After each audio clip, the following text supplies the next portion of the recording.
The story opens on the Galactic Council chambers, a magnificent structure orbiting the neutral world of Varos Prime.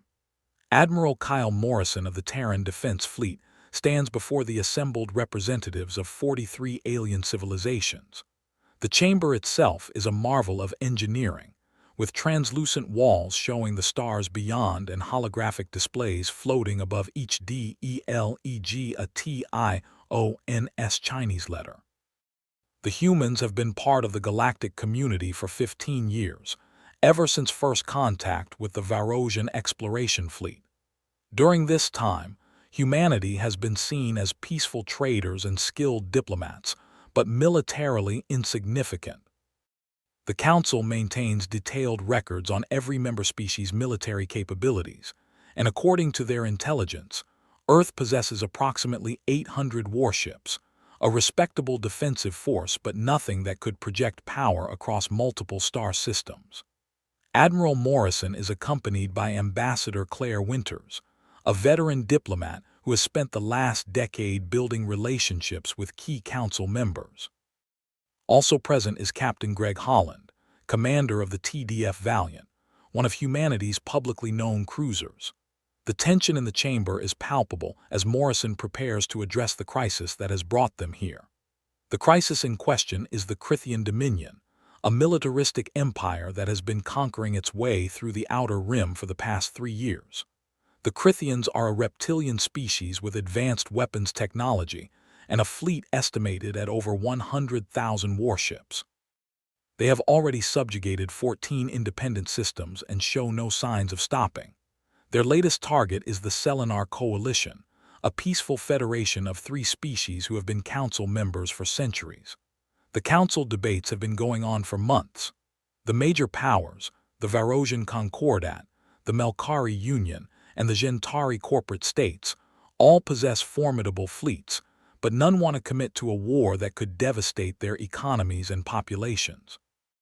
The Varosians have 60,000 warships, the Melkari 45,000 and the Gentari 38,000.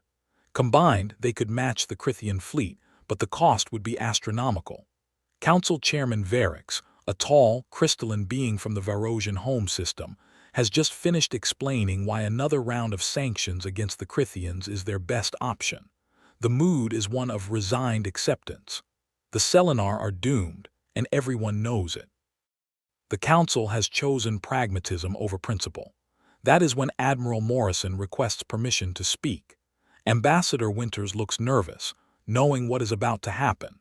The humans have kept their secret for 15 years, but the time has come to reveal the truth. Morrison stands, his dress uniform immaculate, his bearing radiating quiet confidence that seems almost out of place for a representative of a species considered to be a minor player. Morrison begins by thanking the Council for their years of partnership with humanity. He speaks of the friendships formed, the trade agreements that have enriched both Earth and its galactic neighbors, and the scientific exchanges that have advanced human understanding of the universe. Then his tone shifts. He speaks of the human concept of defense in depth, of redundancy, of preparing for the worst while hoping for the best. The Council listens politely but with growing confusion. Why is the human admiral giving them a lecture on military philosophy when they need to focus on the Crythian threat? But Morrison is just getting started. He activates his personal holoprojector, and suddenly the chamber is filled with images of warships, massive battle carriers and cruisers, destroyers and frigates, all bearing the insignia of the Terran Defense Fleet. The numbers begin to climb on the holographic display. 1,000 ships, 5,000, 10,000. The chamber grows quiet as delegates begin to realize something unprecedented is happening. 20,000, 50,000, 100,000. Murmurs of disbelief ripple through the assembled aliens. Morrison stands calmly as the numbers continue their inexorable climb. 200,000, 300,000, 400,000. The chamber erupts into chaos. Delegates are shouting, demanding explanations, accusing the humans of deception. Chairman Varix calls for order, his crystalline form flashing with agitation. But Morrison simply waits, his expression neutral, until the numbers stop climbing. 500,000 warships. The number hangs in the air like a physical presence. 500,000. The combined fleets of the three major powers do not even reach 150,000. The humans, the species that everyone assumed possessed a modest defensive force, have a fleet more than 3 times larger than the rest of the Galactic Council combined. The revelation sends shockwaves through the chamber. Some delegates look terrified, others angry, still others simply stunned into silence. Ambassador Winters takes over, explaining that humanity has never lied about its military capabilities. They simply never volunteered the full scope of their forces. Every ship the Council cataloged was real. There were just hundreds of thousands more that nobody knew about. Act 2. The weight of power. The immediate aftermath of Morrison's revelation is pandemonium. The Galactic Council chambers, usually a place of measured debate and diplomatic protocol, descends into shouting matches and accusations. The Melkari delegation, led by High Counselor Vren, demands to know why humanity deceived the Council for 15 years. The Gentari representative, Trade Minister Cax, immediately begins calculating the economic implications of such a massive military force. But it is the Varosian chairman Varix who asks the most important question. With such overwhelming military superiority, why did humanity wait? Why allow the Krithians to conquer 14 systems? Why sit idly by while the Council debated sanctions and half-measures? His crystalline form dims with suspicion as he asks what the humans really want. Admiral Morrison's answer is simple but profound. Humanity waited because they were asked to wait. When Earth joined the galactic community, they agreed to abide by Council law, to respect galactic sovereignty, to not interfere in the internal affairs of other species. For 15 years, they kept that promise, even as they watched the Krithians grow more aggressive, even as they saw the Council's indecision lead to innocent deaths. But now the Selenar coalition faces extinction. 3 peaceful species with billions of individuals are about to be enslaved or worse. The Council has failed to act, paralyzed by political calculations and economic concerns. Humanity can no longer stand by. Morrison formally requests Council authorization to deploy the Terran Defense Fleet against the Krithian Dominion. The request triggers a heated debate that stretches across 3 days. Some Council members, like the Selenar themselves, are desperate for human intervention. Others, particularly the major powers, are deeply uncomfortable with the idea of giving humanity a blank check to wage war. They worry about precedent, about what happens when a species with 500,000 warships decides it no longer needs Council approval. Lieutenant Nina Cross, a strategic analyst attached to Morrison's staff, works behind the scenes with Ambassador Winters to build a coalition of support. They meet with smaller Council delegations, species who have lived in fear of Krithian expansion, and convince them that humanity's intervention is their best hope for long-term security. The mathematics are undeniable. The Krithians have 100,000 ships. Humanity has 500,000. It would not even be a fair fight. Meanwhile, on Earth, Fleet Admiral Patricia Cole oversees the mobilization of forces that have been kept in reserve for decades. Hidden shipyards throughout the Sol system come alive with activity. Crews who have trained for years in simulation now board real warships for the first time. The scale of the operation is staggering. Humanity is about to deploy the largest military force in galactic history. Back on Varos Prime, the Council finally reaches a decision. By a narrow vote, they authorize human military intervention, but with strict conditions. The Terran Defense Fleet is to engage the Krithian military and liberate occupied systems, but they must not pursue the Krithians into their home territory. This is to be a defensive action, not a war of conquest. Morrison accepts these terms, though privately he and his officers know that the restrictions may become problematic. As humanity prepares for war, the Krithian Dominion receives intelligence reports about the Council's decision. Supreme Commander Vakir, leader of the Krithian military, is initially dismissive. His intelligence services still believe humanity possesses fewer than 1,000 warships. Even if the reports of Council authorization are true, What difference could one minor species make against the might of the Dominion? Vacure orders his fleets to accelerate the conquest of the Selenar systems. If the humans want to interfere, they will arrive to find the Selenar already defeated, and the Dominion's forces entrenched in heavily fortified positions. The Crithian military machine, honed through decades of conquest, moves into position for what they assume will be their easiest victory yet. The scene closes with two contrasting images. On Earth, Admiral Cole stands in the command center watching as 500,000 warships begin their journey to the Selenar systems, the largest military deployment in human history. On the Crithian capital world, Supreme Commander Vacure looks at holographic displays showing his fleets moving into position, confident that the coming battle will cement the Dominion's reputation as the galaxy's supreme military power. Neither of them knows that they are about to change the course of galactic history forever. Act 3. The storm breaks. The Terran Defense Fleet arrives in the Selenar home system with a display of force that defies comprehension.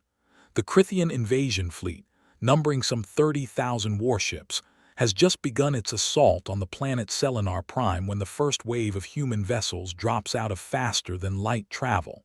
Then another wave, and another.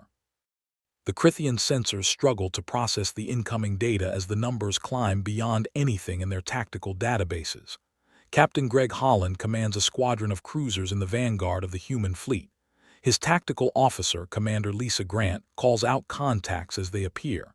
10,000 human warships, 20,000, 30,000.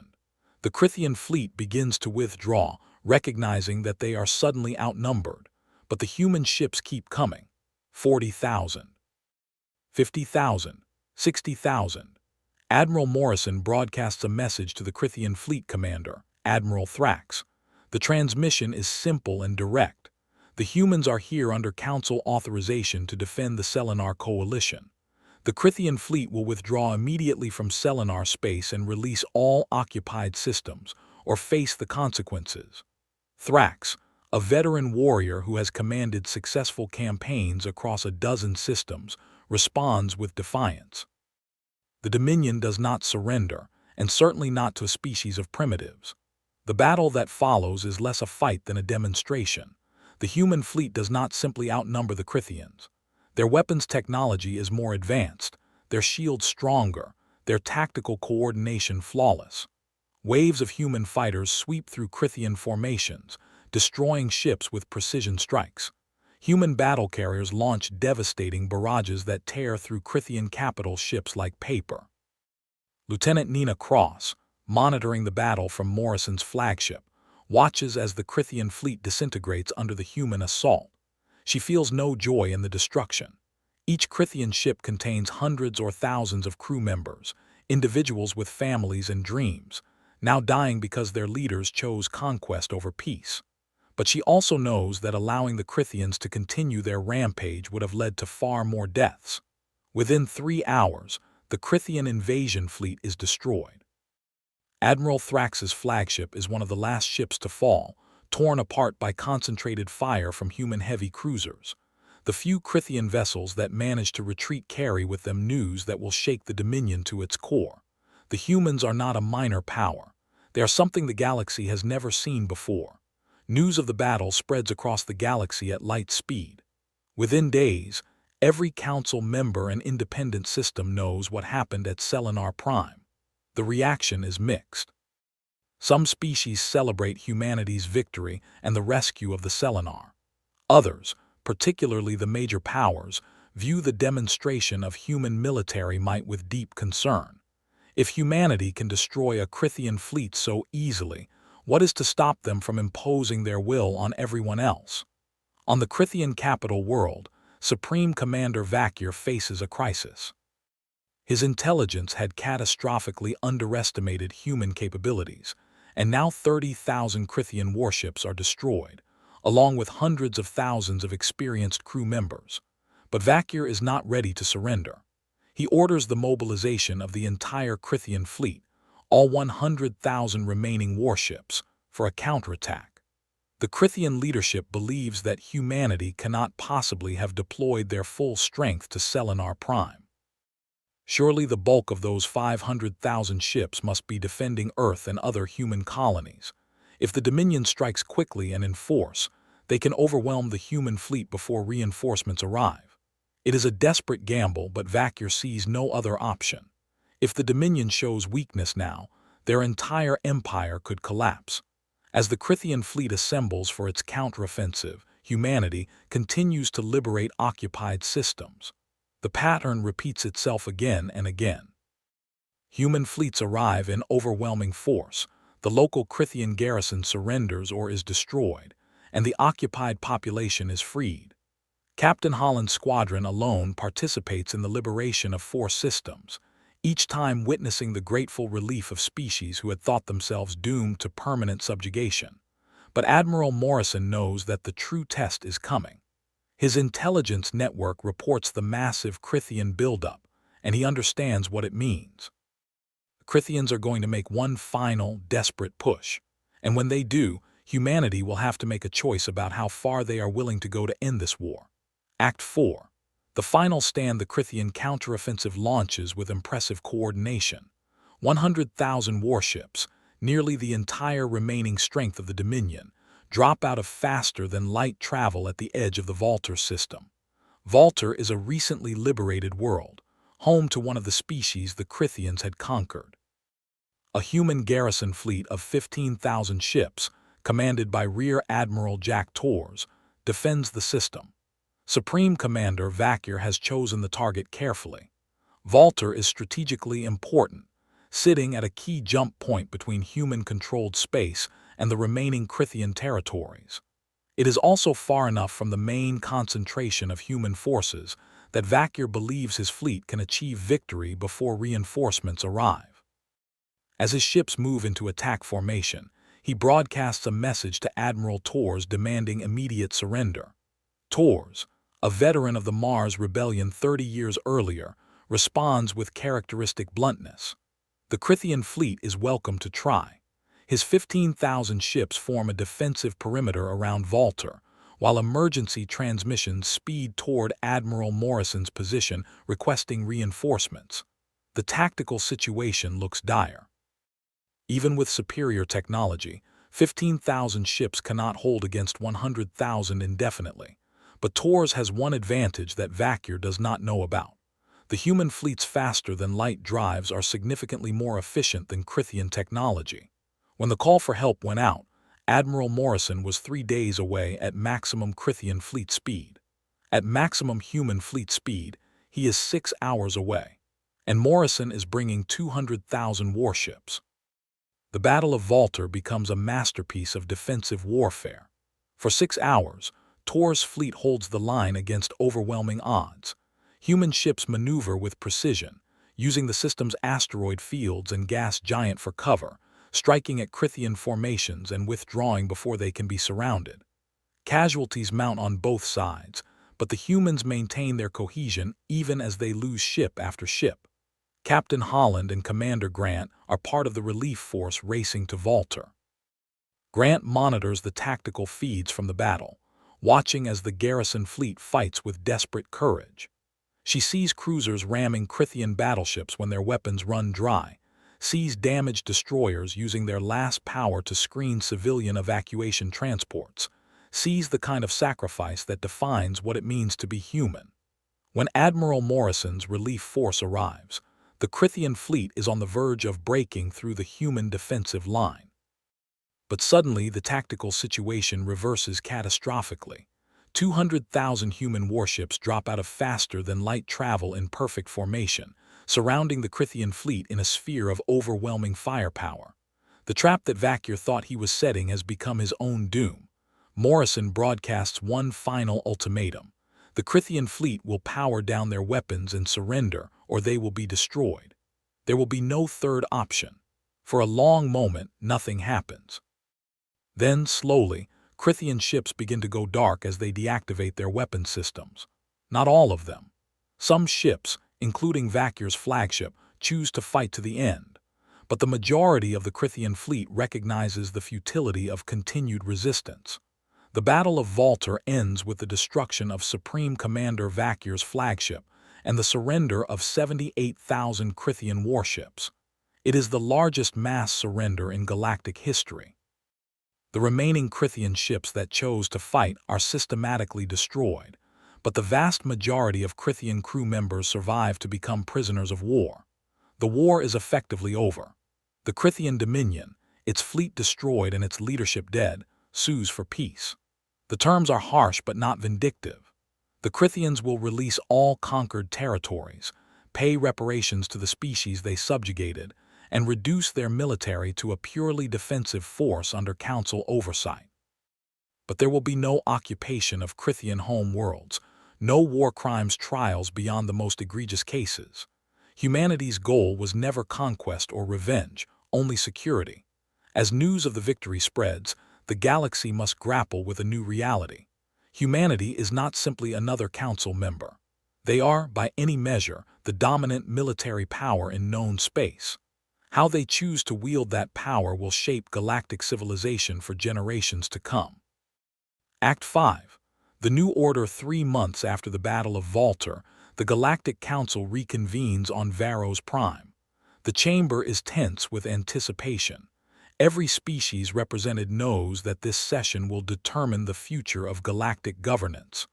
At the center of all discussions is a single question: what role will humanity play in this new era?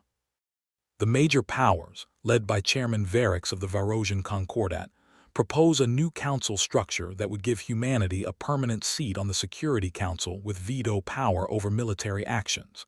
It is a recognition of reality. No council military action can succeed without human support, and no action can proceed if humanity opposes it. Some smaller species object, fearing that this formalizes human dominance, but the mathematics are undeniable. Admiral Morrison, now promoted to Fleet Admiral and serving as humanity's primary military representative to the Council, accepts the proposal but with a crucial addition. Humanity will support a reformed council with enhanced peacekeeping capabilities, but that peacekeeping force must be truly multilateral. Human ships will serve alongside vessels from every council member, creating an integrated force that represents the entire galaxy, not just one species. Ambassador Winters works tirelessly behind the scenes to build consensus for this vision. She meets with delegations from across the council, addressing fears and building trust. The key insight she shares is that humanity's military power is only sustainable if it is seen as legitimate by the broader galactic community. Raw force alone cannot maintain order across thousands of star systems. It requires consent, cooperation, and shared values. Captain Holland, now promoted to Commodore, participates in the first joint exercises between human and alien forces. The cultural differences are significant, and there are plenty of misunderstandings and friction points. But slowly, through shared training and mutual respect, the foundation of a true galactic defense force begins to emerge. It will take years to fully integrate, but the commitment is real. On Earth, Fleet Admiral Patricia Cole oversees the gradual demobilization of the emergency fleet deployment.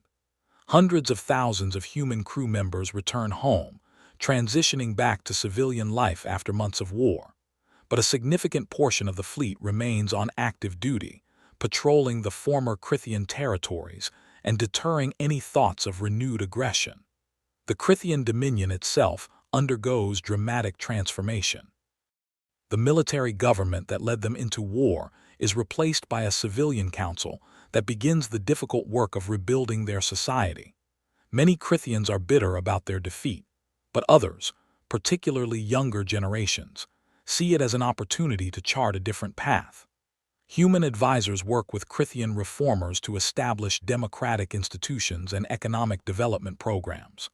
The liberated species, including the Selenar Coalition, face their own challenges. Years of occupation have left deep scars, both physical and psychological. Humanitarian aid pours into these systems, helping to rebuild infrastructure and provide medical care.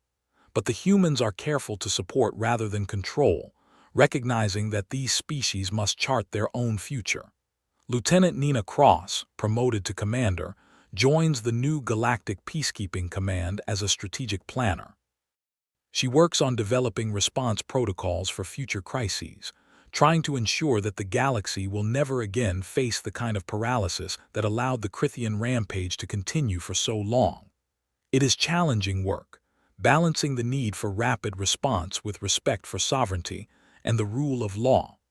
6 months after the war's end, the reformed Galactic Council holds a ceremony on Varos Prime. Representatives from every member species gather to sign the new covenant, a document that establishes the rights and responsibilities of council members in this new era. At its core are 3 principles: collective security, peaceful resolution of disputes, and respect for the sovereignty of all species. Fleet Admiral Morrison gives a speech at the ceremony that is broadcast across the galaxy. He speaks of the human belief that with great power comes great responsibility. Humanity never sought to dominate the galaxy, but they could not stand by and watch innocent species suffer when they had the means to help. The 500,000 warships were built not for conquest, but for protection. And now, in peace, they will serve that purpose by deterring aggression and defending the vulnerable. As the ceremony concludes, delegates from across the galaxy mingle, discussing trade agreements and cultural exchanges, scientific collaborations and diplomatic protocols. The terror that gripped the galaxy when humanity revealed its military might have been replaced by cautious optimism. The humans have proven that they are not conquerors but guardians. The challenge now is to ensure that this promise is kept not just for one generation, but for all the generations to come. Epilogue. The long peace 20 years after the Krithian War, the galaxy has been transformed. The Galactic Peacekeeping Force, now fully integrated with personnel from dozens of species, patrols the space lanes and responds to crises with efficiency that would have seemed impossible in the old Council era. Conflicts still arise, but they are resolved through negotiation backed by the credible threat of overwhelming force. Humanity's fleet remains the largest by far, but it is no longer a secret. The shipyards of Sol have become famous across the galaxy, and human naval architecture influences ship design throughout Council space. But more importantly, human military philosophy has spread. The concept of defense in depth, of maintaining overwhelming force not to use it but to prevent war through deterrence, has become standard practice. Admiral Morrison, now retired, teaches military history at the Terran Naval Academy. His lectures on the Krithian War focus not on the battles themselves, but on the decisions that led to them. He challenges his students to think about power and responsibility, about when to act and when to hold back, about the difference between strength and wisdom. The young officers who will command humanity's fleets in the future must understand that their greatest weapon is not their ships, but their judgment. Ambassador Winters serves as Earth's representative to the Council Security Council, where she continues her work of building consensus and resolving disputes before they escalate into violence. The diplomatic skills she honed during the crisis are now applied to the complex task of managing a galactic community that has grown to include 72 member species. The Krithian Dominion, now a democratic federation, has become one of humanity's closest allies. The young Krithians who grew up after the war see humanity not as conquerors, but as liberators who freed them from a military dictatorship. Trade between Earth and the Krithian home worlds flourishes, and Krithian students study at human universities, learning the sciences and philosophies that helped humanity build their remarkable civilization. The galaxy still faces challenges. New species make contact with the Council, bringing their own cultures and conflicts. Environmental disasters, resource disputes, and the occasional rogue faction test the peacekeeping system. But the fundamental dynamic has shifted. The galaxy knows that aggression and conquest will not be tolerated, that any species that threatens its neighbors will face the combined might of the entire galactic community. On Earth, children grow up hearing stories of the Krithian War, of Admiral Morrison's revelation, of Captain Holland's courage at the Battle of Volta, of Ambassador Winters' diplomatic triumph. These stories teach them about their species' place in the galaxy, about the responsibilities that come with power, about the importance of using strength to protect rather than to dominate.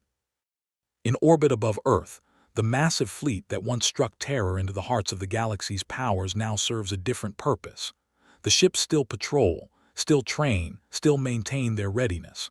But they have not fired their weapons in anger for 20 years.